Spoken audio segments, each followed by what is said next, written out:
아이폰 13 프로 맥스 시에라 블루 256기가 자급자 모델 리뷰입니다. 저는 아이폰 신형이 나올 때마다 가급적 그 해에 나왔던 모델 중에서 가장 고스펙 모델을 계속 구매하고 있는데요.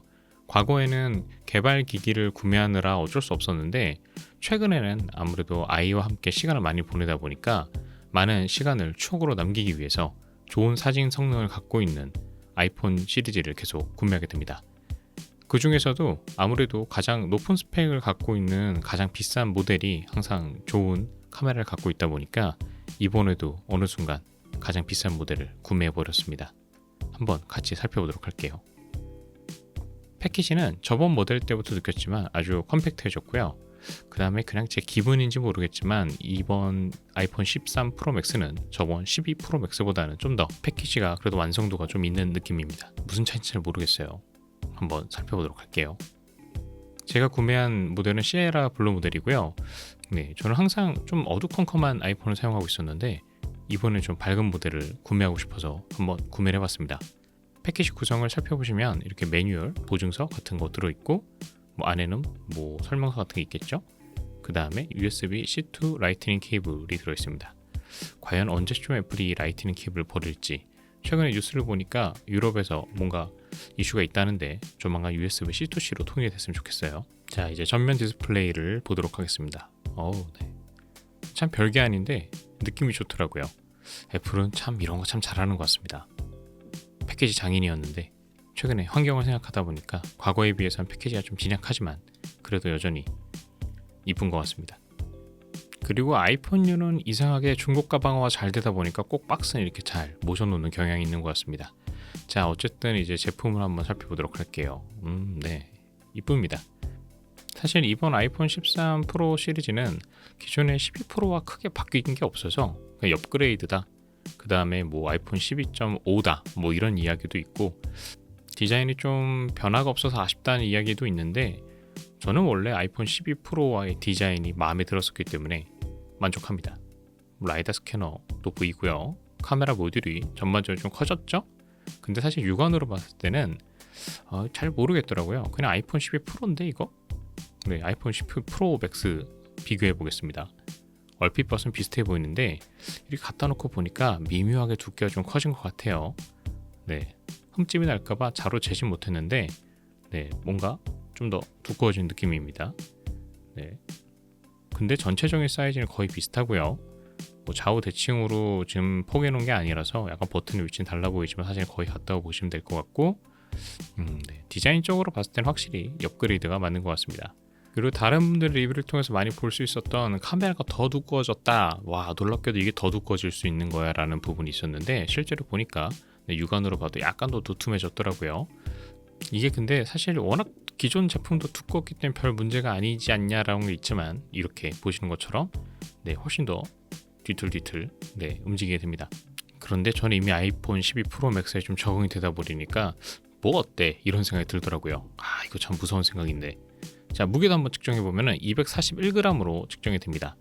외형은 거의 비슷하니까 아이폰 12 프로 맥스도 한번 측정을 해보면 236g으로 약 5g 정도가 더 무거워졌다고 보시면 될 것 같습니다. 근데 이게 들어보면은 체감상 5g이긴 한데 꽤 묵직하게 느껴집니다. 그냥 제 기분일 수도 있고요. 그리고 최근에 구매했던 안드로이드 계열의 가장 어쩌면 하이엔드급 플래그십 모델이라고 할 수 있는 갤럭시 폴드 3와 한번 간단히 비교를 해봤습니다. 둘 다 갖고 있는 매력 포인트가 다르기 때문에 비교를 정확하게 하기는 어렵지만 갤럭시 폴드 3 같은 경우는 폴더블이라는 아주 근본적인 하드웨어적 장점을 갖고 있어서 화면을 펼쳐서 크게 쓸 수 있다는 압도적인 능력치를 갖고 있죠. 그리고 아이폰 13 프로 맥스 같은 경우는 현존하는 스마트폰들 중에서 가장 좋은 코어 성능과 그 다음 카메라 성능을 갖고 있는데요. 두 폰의 공통점이라면 둘 다 더럽게 비싼 폰들입니다. 비싸요. 자, 이제 전원을 놓고 눈에 띄는 변화들을 같이 한번 살펴보도록 하겠습니다. 먼저 가장 눈에 들어오는 것은 이 노치 부분이 줄어든 부분인데요. 그런데 확실히 눈에 띄는 변화라고 말하기에는 그렇게 눈에 잘 들어오지는 않습니다. 어쨌든 줄어드니까 좋긴 좋습니다. 그 다음으로 주사율이 대폭 향상이 됐습니다. 드디어 마침내 아이폰에도 120Hz 주사율이 들어가서 영상에는 지금 표현이 안 되지만 아주 부드럽게 화면 전환이 가능하고요. 그 다음에 가장 큰 변화 중에 하나는 역시나 이 카메라 부분이겠죠. 그래서 한번 카메라 부분도 한번 같이 살펴보도록 하겠습니다.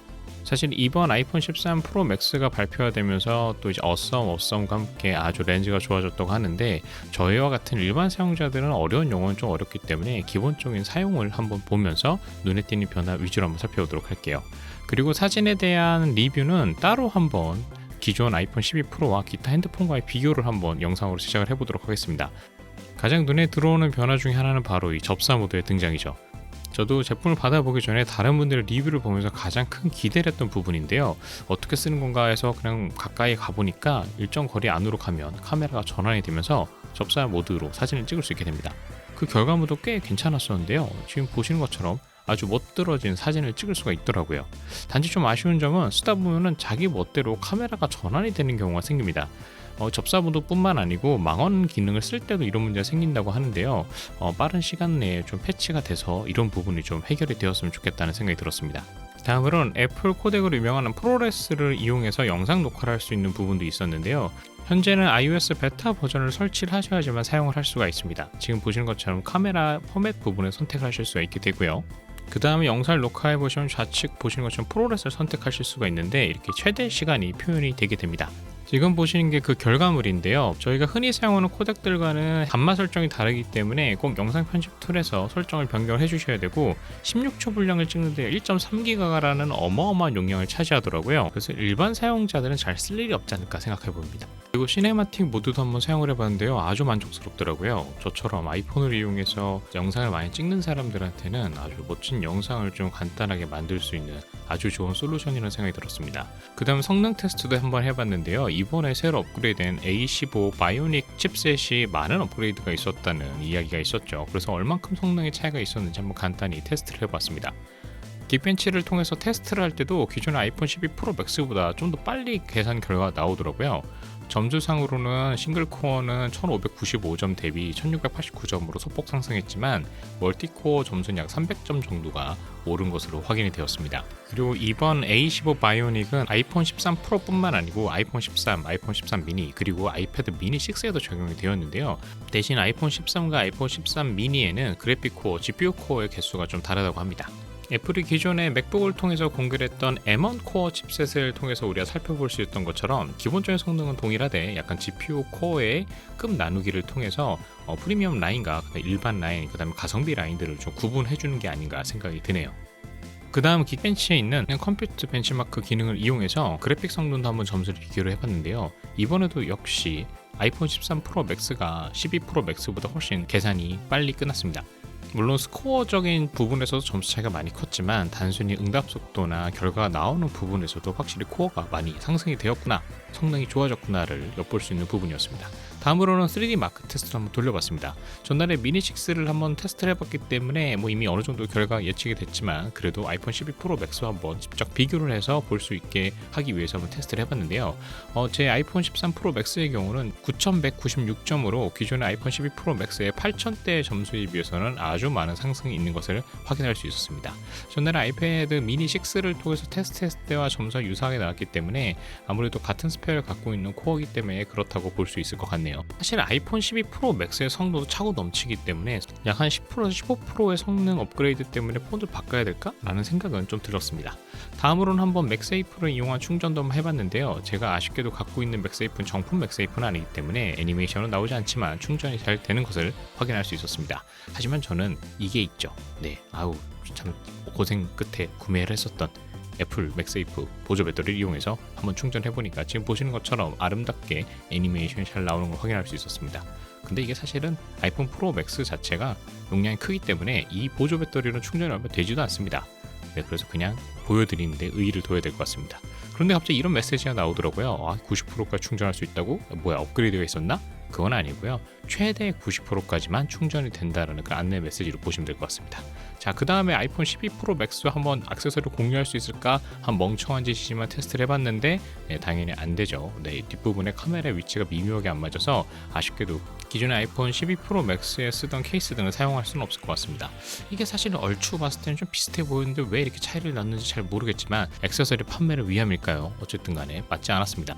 저는 그래서 급하게 쿠팡 로켓 배송을 이용해서 그런 쓸만한 슬림 케이스를 하나 구매해서 착용을 해줬고요.